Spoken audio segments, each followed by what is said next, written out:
Hello, I am Xarkun, and this is World of Warships Legends. Today I've got a game for you on the map, Fault Line. It's a domination mode, and we are once again back in the legendary Soviet destroyer Khabarovsk, which I'm aware that I featured recently in a video entitled Bizarre Builds, Makarov's Khabarovsk. Makarov, of course, being the Russian cruiser commander. But after playing around with Makarov on the ship and achieving a fair bit of success in it, as evidenced by the existence of that video, I decided to put Anton Gurin back on this ship, and I played about 5 or 6 games in it, and I managed to get 2 that I thought were well worth showing on YouTube. This is the first, and unfortunately, I don't think it's a super great showcase of the Gurin build, which is why I'm not really going to talk about it so much. The other game is a very good showcase of that build, and you'll be seeing that sometime in the future. But for now, we've got this. And what's the story with this game? It's probably better to just lay out the story as it unfolds before us. Now, I spawned between Bravo and Charlie on Fault Line here, and usually when I do that, I want to turn to the right and play more toward the middle of the map. Let whoever spawned near Charlie enter that cap, whatever the 3 ships are, and try their hand at taking it. Of course, on a Capture the Base mode game, you don't want to go down that channel where the C cap is at all. Has no strategic value, just takes you out of the game. And if you spawn between Bravo and Charlie, I think what you want to do is move more toward the center. T-Bull has talked a lot about this on his channel, and I agree with his theory about how this map should be played. So I went into this game trying to play the map in that way, but of course I am in the Khabarovsk, which is a very detectable destroyer, and while I might have otherwise wanted to enter the Bravo cap and attempt to flip it for my team, doing so this early in the game I think would be fairly suicidal. Of course, the enemy Khabarovsk is inside of that cap, and he has flipped it for his team. So instead, I'm going the long way around the cap, just trying to find, some way to make something happen.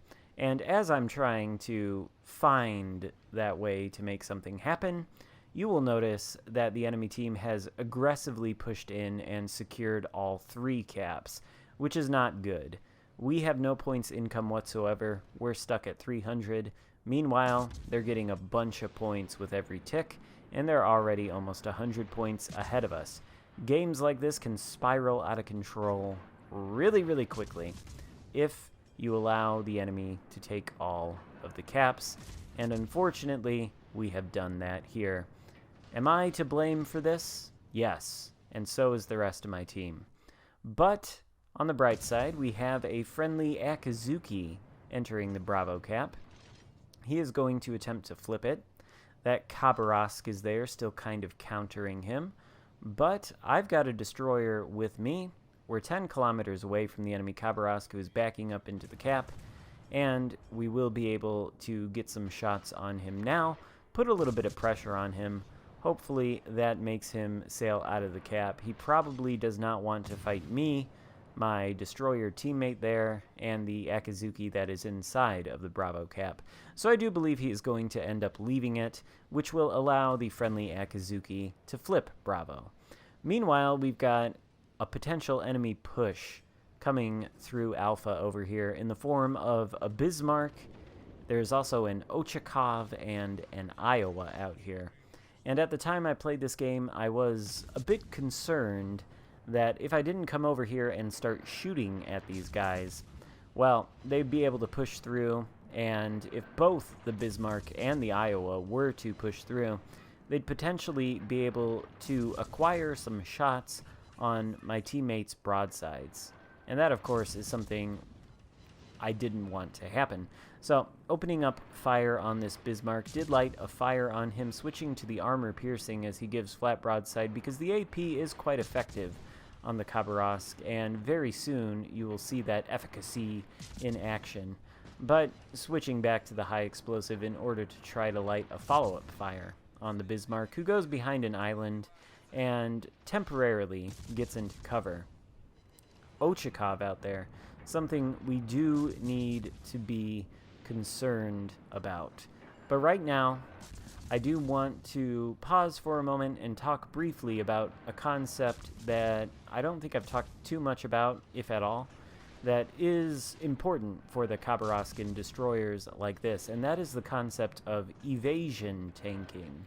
The idea is you shoot at a target that has a difficult time hitting you, like this enemy Bismarck, for example, and you annoy the crap out of him, and hopefully he shoots back at you.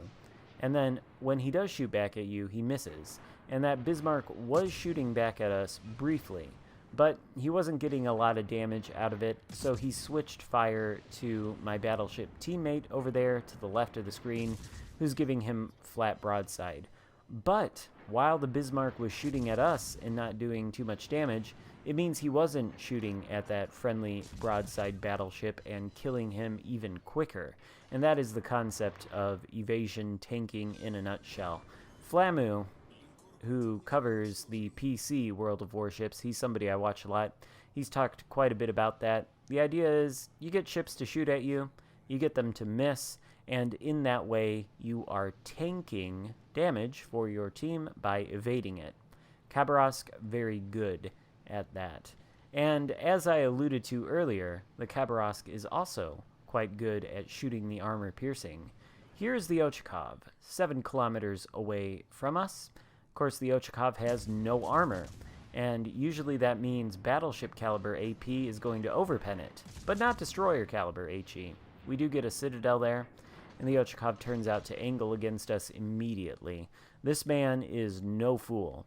He understands that the Khaba's AP is a threat to him, so he's going to do what he can to mitigate the potential damage that AP could inflict on him. And notice I have stopped firing in order to go dark and kind of reset the situation. Mostly the reason for doing that is because, as I've said before, the Russian ships, all of them, the cruisers, the battleships, the destroyers, every single class of Russian ships that shoots guns, has guns that shoot at very high velocity. Shells travel through the air really quickly.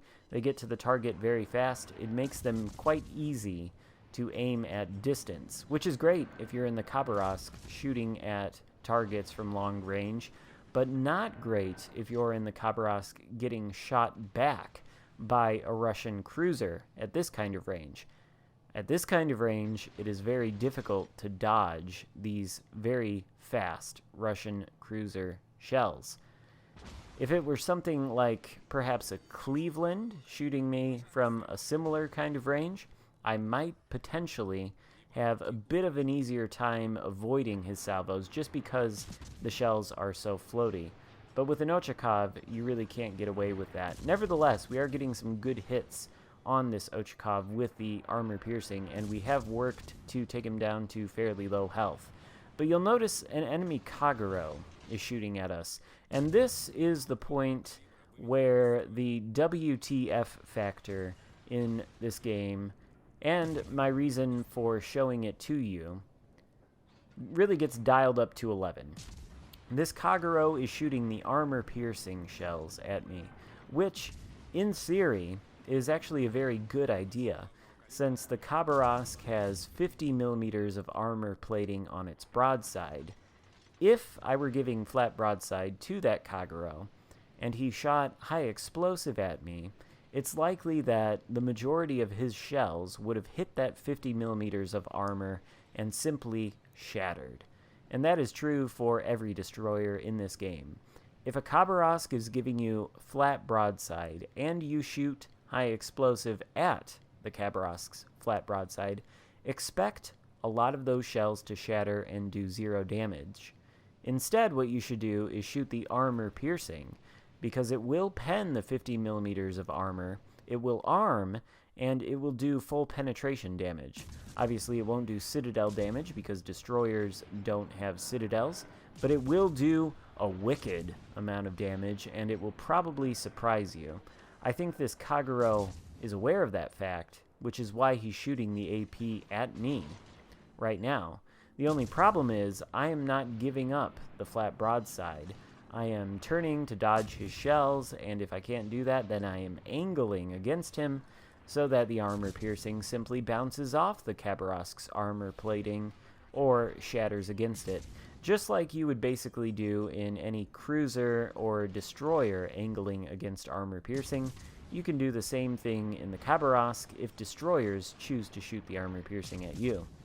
Now, I did, or rather the Kagero player messaged me after this match to tell me, GG and all that, and we had a pretty good conversation, and he explained to me that the reason he was shooting the AP the whole time was because he was concerned about his slow gun reload, and I was maneuvering so much that he didn't want to miss a chance to shoot the AP into my broadside, which, fair enough. Although, I think he would have killed me if he shot the HE, and I'll point that moment out to you in the game because it's coming up soon. But before we get there, notice that there are 5 enemy ships versus 3 of us. The enemy holds 2 cap circles, and they're nearly at 900 points. We have not even broken 400 yet. So we're at an incredible disadvantage. It doesn't really look like this game is going to be a win for the blue team. And there is the Kagero, by the way, still shooting the AP. And the Iowa out there in the distance has switched to high explosive and is shooting it at me. All he needs is one good hit, and I am dead. This Kagero, though, he's finding that the AP isn't really doing all that much damage, but in return, we're doing a lot of damage to him. So he smokes up, and once again, we turn around to disengage. But the enemy is about to go over 900 points, and there are only 2 ships left. One of them is me, 2 blue ships, I should say. One of them is me.